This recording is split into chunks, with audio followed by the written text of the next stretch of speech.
Yeah, let's talk about sports, baby. From the stands of a sports fan, my man Pots and Pans, what's the damn deal? You kicking with KCMC. Appreciate you for being here. Top story of the day. They got your mans up out of here. Sherrone Moore, man. This is coming from APnews.com, the Associated Press. Michigan fired football coach Sherrone Moore on Wednesday, saying a university investigation had found evidence of an inappropriate relationship with a staff member. End quote. The stunning announcement said Moore's alleged conduct was a clear violation of university policy. Moore, the team's former offensive coordinator, was promoted to the top job in January 2024 to replace Jim Harbaugh. The Wolverines, who are 9-3 and 7-2 in the Big Ten, are set to play Texas in the Citrus Bowl in just a few weeks. And they got Big Dog up out of there. Got Big Dog up out of there, man. Ain't that crazy? Now, let me tell you what the craziest thing about this whole thing is. In the state of Michigan, this is the second head coach of a collegiate football team and a black coach who was fired in the middle of the season, or fired in general, for misconduct with somebody associated with the university. Big Dog. You didn't learn from Tuck, what's his name? I forgot his name. Mel Tucker? Get it together, Big Dog. Now, the details of the alleged inappropriate relationship have not been released yet. We don't know. But this is also what I want to bring up. Let's bring up the other side of this. Is it a coincidence that two head coaches of the major collegiate football teams in the state of Michigan were fired for the same thing? Two black head coaches were actually doing pretty decent with their teams as well. Is that a coincidence? Excuse me. I'm not one to call a conspiracy theory necessarily race-wise, but just in general. Now, if you are familiar with the Mel Tucker situation from Michigan State University, yes, former head coach Mel Tucker, black head coach, was fired for his relationship with a woman who the university hired to share her stories of misconduct with the football players to encourage them or advocate for assault victims, let's say that. And allegedly, Mel Tucker had a relation with her while he was married. So they got him up out of there. Paid the boy a lot of money. He was up for a lot of money, but then they cut him off from that contract. And then now we got Sherrone Moore allegedly going through the same damn situation, bro. Is this some type of way for the universities to get these coaches up out of here to make room for who they really want to be there? Is that possible? I think both coaches maybe did about a season and a half, no more than 2 seasons before they were fired for the same thing. Kind of crazy to me. I don't know. All I'm going to say is personally that Michigan State situation, that seemed extremely fishy. Now, when we get the details of this situation, that's when it's going to make a big difference. And then we're going to be able to judge them a little bit different. But even then, who's to say what is true? You know, we don't know. But at the end of the day, he's out of there. I think he was the first black head coach of University of Michigan football, if I'm not mistaken. And you go out like this, dog, I hope it ain't true. But at the end of the day, whether it's true or not, the allegations are out there, and it is a fact that you have been fired. But let me know what you think. Go off in the live chat in the comments or call into the show, 313-466-4386. The main thing is going to be the main thing today. We are doing a live stream of the basketball game right now between the Oklahoma City Thunder and the Phoenix Suns. This is the NBA Cup quarterfinals in the Western Conference, by the way. Yeah, so we got the live score behind us on the green screen. You can see this. Literally just started, just kicked off. OKC got the lead 2-0 in the first quarter. You got the little fancy courts down there and all that other goofy stuff. So we're going to do some talking about the game. And we also going to talk about some other topics related in the news and in sports in general right now. Give me a second. Let me see what's going on with this light in this green screen. Yeah! It's hot as a mother. Hold on. Let me cut this heat down too, fam.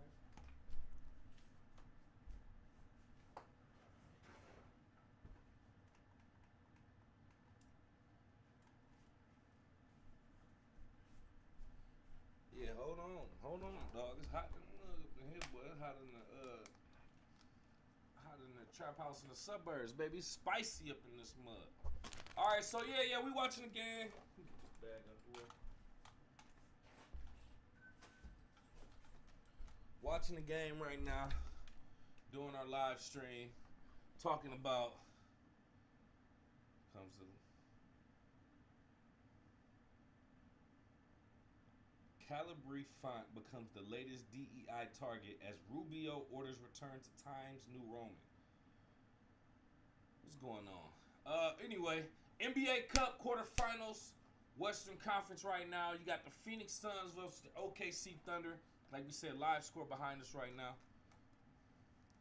We actually need to get that updated because for some reason it still says 2-0. We behind that. We beyond that. It's 2-7 right now. Phoenix Suns 2, OKC 7.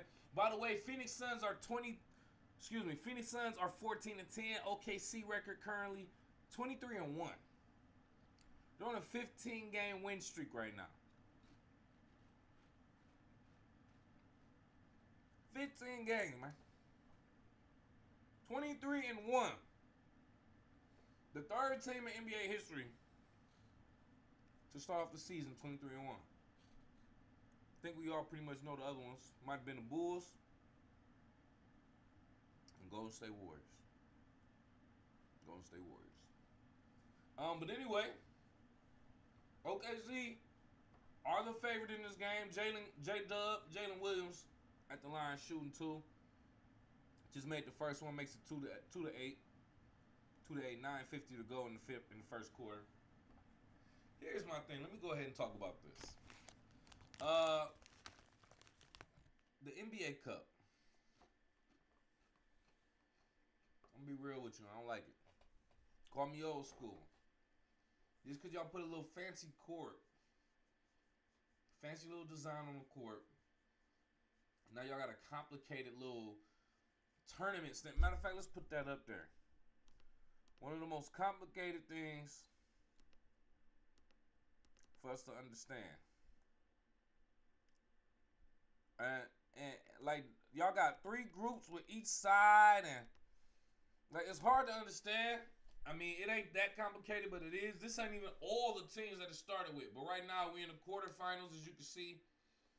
Phoenix Suns and OKC right now playing in the quarterfinals. The winner of that goes to the semifinals. And they play against the Lakers and who's that? The Lakers and San Antonio Spurs. Then in the East, over here we got the Orlando Magic versus Miami Heat. I watched that game last night. I believe the Heat won, if I'm not mistaken. And then you got Toronto Raptors versus the Knicks. They did play yesterday as well.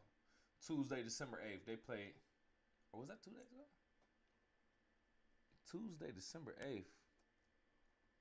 That information is false. It should be Tuesday, December 9th, unless I'm looking at that wrong.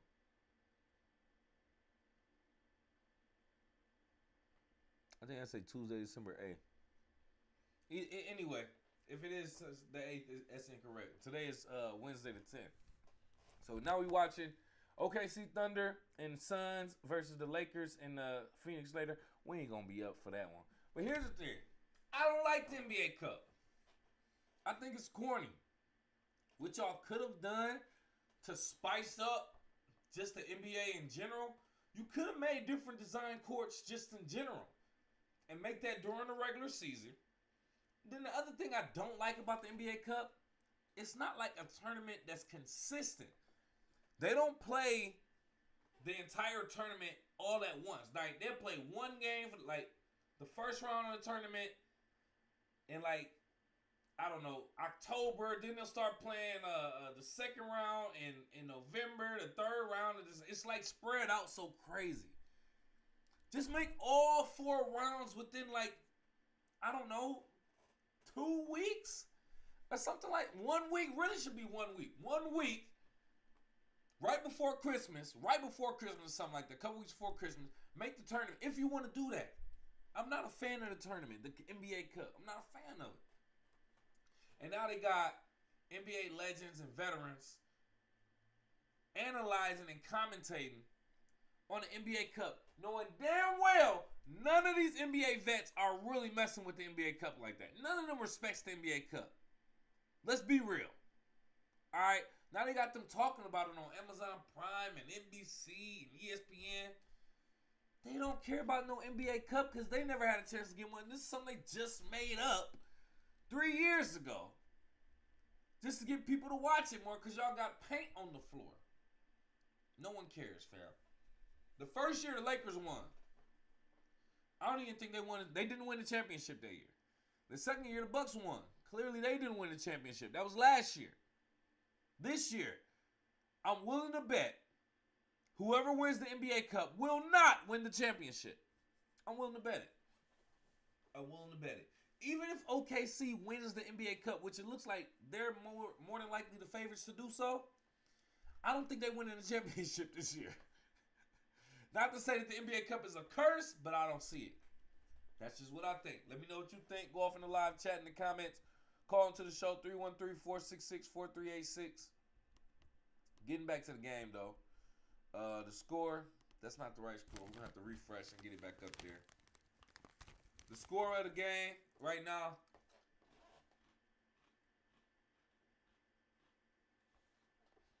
Let me get you together.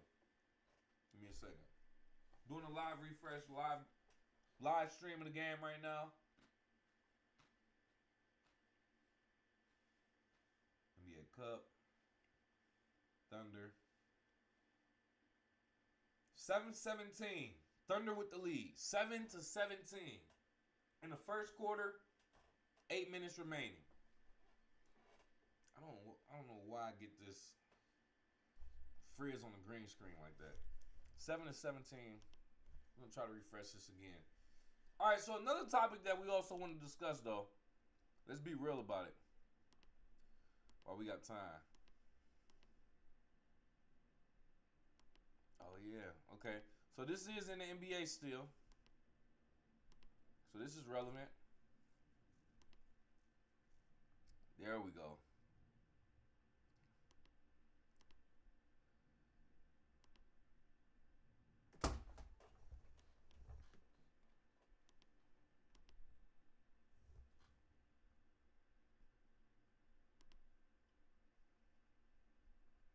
Okay, James Harden. Congratulations, fam. Officially top 10 on the scoring list in NBA history.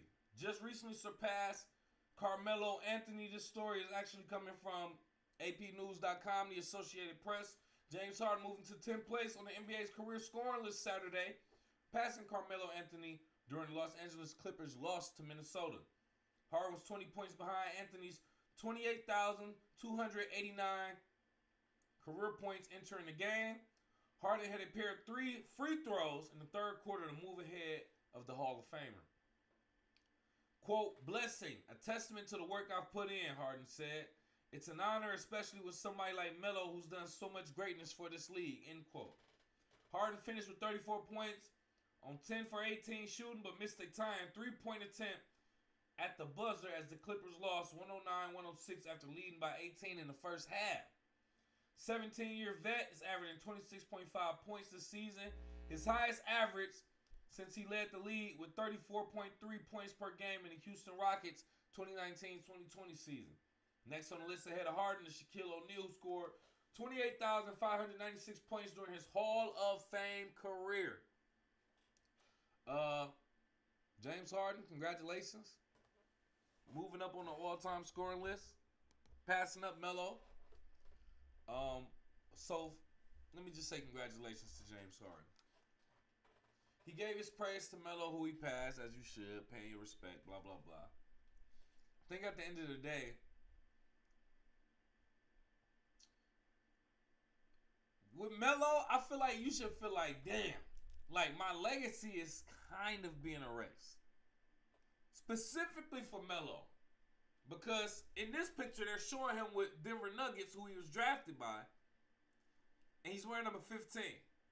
Now, since Melo has been retired, there's been another 15 in Denver who has been making historic runs and won a championship for Denver by the name of Nikola Jokic. So people are basically damn near forgetting that Melo even wore 15.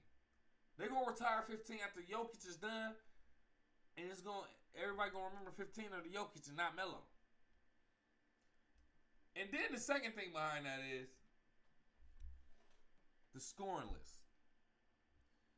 Do we really care about what your overall career points was? Do we care in your career? Do we care how many you scored? Like, I know Kareem Abdul-Jabbar was number one for a long time.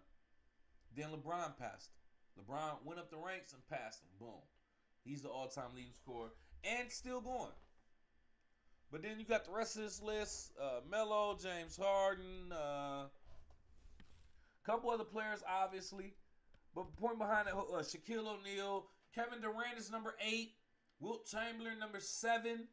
And then, so on and so forth. But the whole thing behind that is just like, do we consider this top 10 list the top 10 GOATs of the NBA?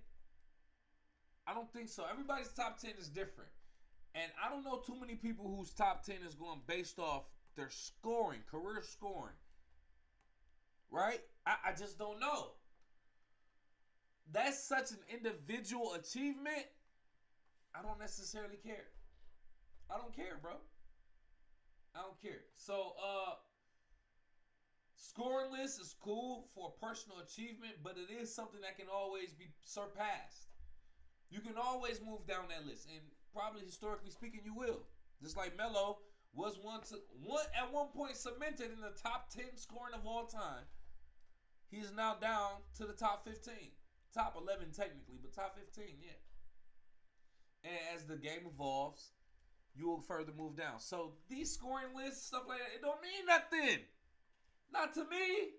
Not to us fans from the stands of a sports fan. But that's just what I think. Let me know what you think. Go off in the live chat in the comments. Call into the show, 313-466-4386. Going back to the game, though. NBA Cup, Western quarterfinals. First quarter, 5 minutes, 10 seconds to go in the first.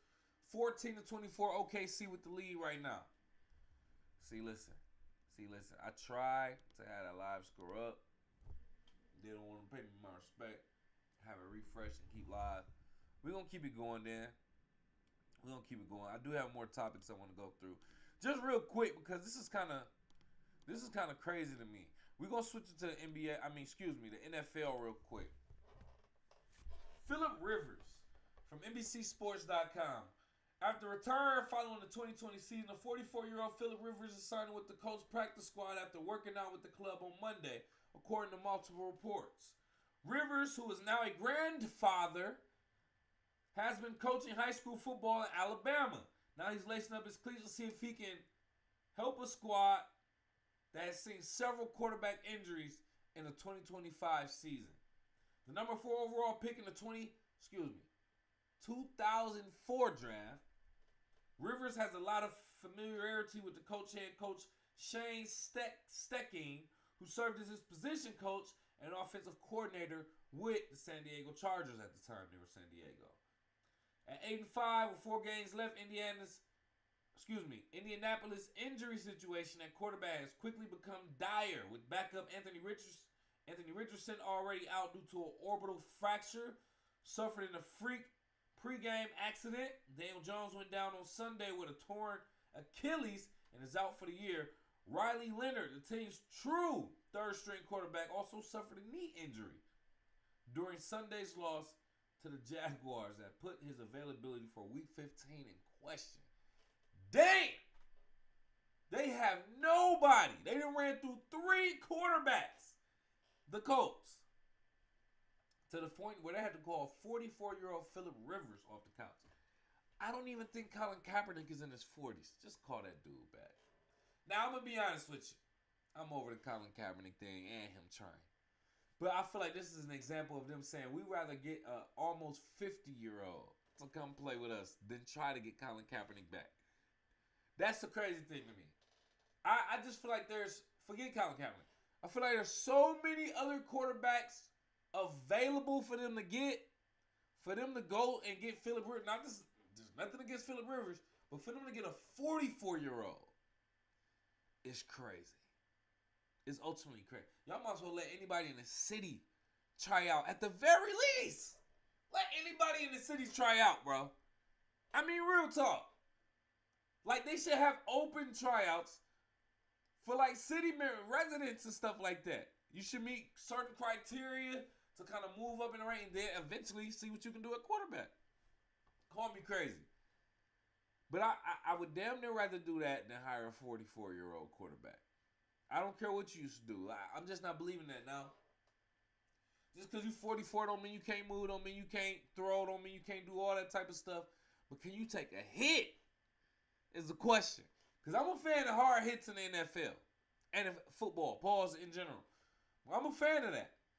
So, if you're ready to get hit, then let's go. But don't get hit hard and then be ready to quit again. You feel me? You should answer the call. But Phillip Rivers, congratulations. You're getting that NFL check again. Veterans minimum, whatever that shall be. And you go from watching football for the last 3-4 years to going back in the game and playing. 4 or 5 years, to be honest with you, since COVID, bro. That is amazing to me. That's amazing to me, man. But let me know what you think. You think Phillip Rivers can get it done, finish the job for the Indianapolis Colts? Go off in the live chat, in the comments, or call into the show, 313-466-4386.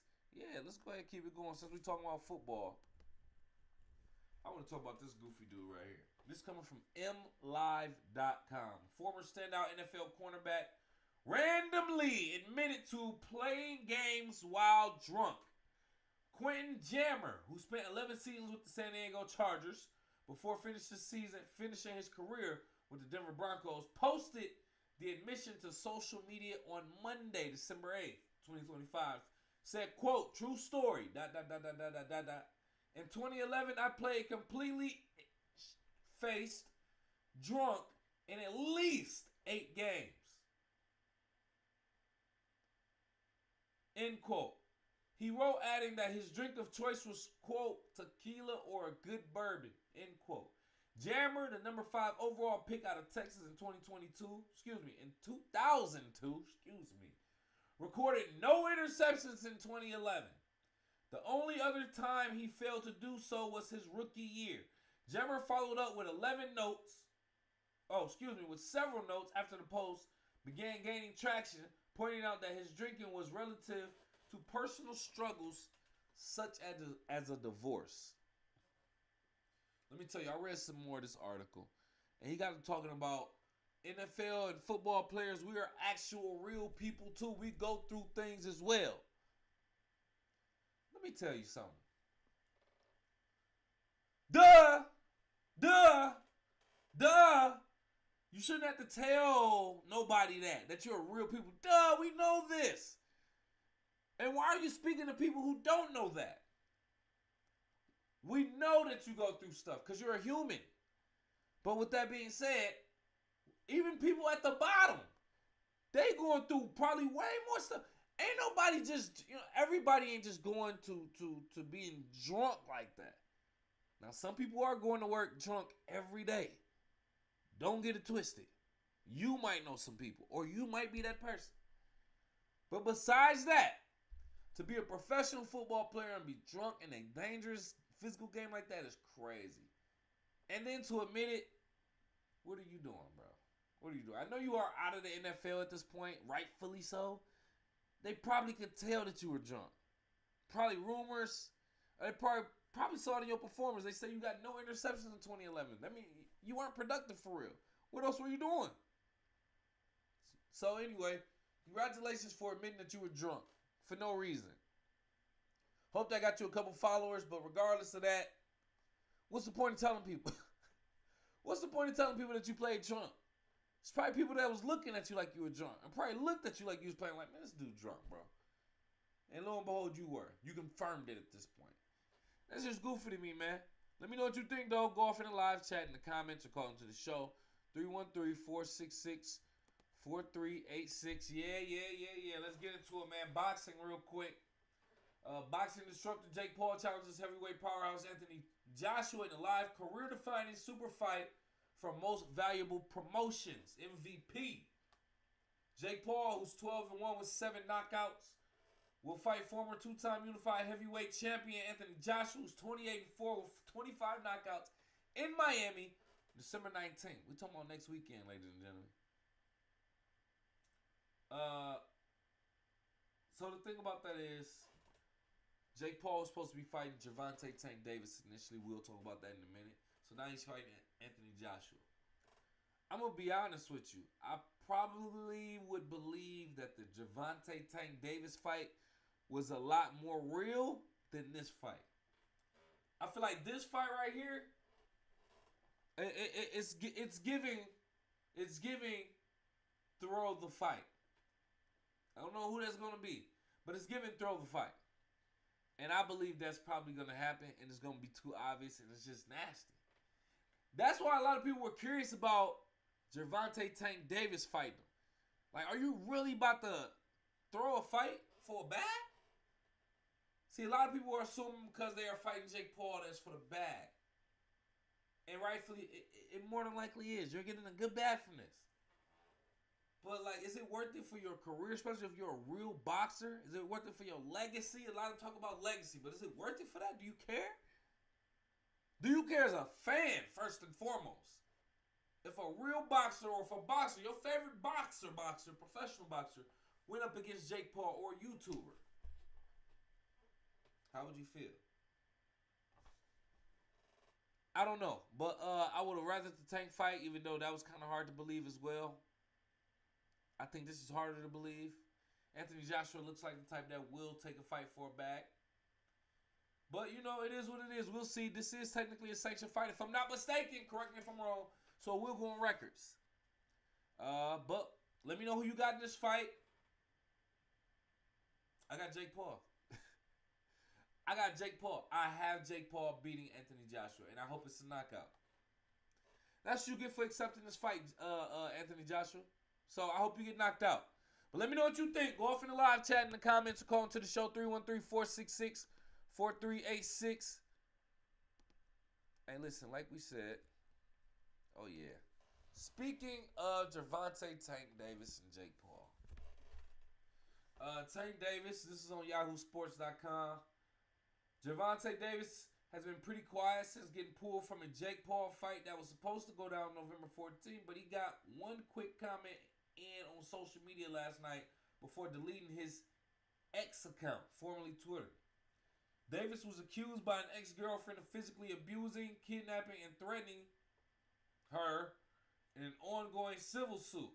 After the story swirled for a week, Paul's promotion pulled the plug on the fight, with Jake calling Gervonta, quote, human garbage. But Davis is now claiming that the withdrawal has more to do with Paul realizing he had no chance of winning or even holding his own in their fight. Gervonta Tank Davis on social media said, quote, he was getting his beat in camp. I was going to do him bad. But everything happens for a reason. That's why I didn't trip. Shawty has a whole history going after men for money. It's me, so y'all believed it. Y'all couldn't wait. More opportunities in the future, though. End quote. Yeah, it sounded like he would say that. All right, so this is the whole thing about it. First and foremost, you responded weeks later after the fight was canceled. You saying that it was because he was about to get his ass, he was about to get beat up, whatever the case. All right, cool. Do we actually believe that? Do I believe Jake Paul would set up a fight only to cancel it with all the promotion, all that money, just because he realized in the middle of the training that he felt like he was going to get beat up? I don't see that happening, fam. I don't see that happening. He was taller. Not to say that height has anything to do with it, but in this picture, Jake Paul, you looking down at Javante Tank Davis. You versus Anthony Joshua, you looking up at him. So not to say that hype means anything. But bruh, for you to cancel this fight, or for this fight to get canceled, and then you fight a bigger opponent, I'm speaking from Jake Paul's perspective, I don't think he's going to cancel this fight because he thought he was going to get beat up by this dude. Now, do I think he was going to get beat up, Jake Paul? Yes. But in his mind, I don't think he was thinking that. I don't think that's why he canceled the fight. I don't know why he did. I don't believe the fact that he canceled it because Tank Davis was going through what he was going through either. Because that's more promotion for the fight, if you ask me. So I think there was something going on that still ain't been discovered yet as to why that fight didn't happen. Cool. Trust me, Tank, your reputation was on the line with you fighting this dude anyway. With you fighting Jake Paul. It was in question. Now that it actually got canceled, it kind of still is in question. Because it's like, what happened, big dog? And you saying it was because he realized he was going to get his butt beat? I don't know. That's an easy cop out if you ask me. That's low hanging fruit. Call me crazy. But anyway, Tank responded, or he at least said something about it. We'll see if Jake Paul says something else. He already called him human garbage and all other types of stuff.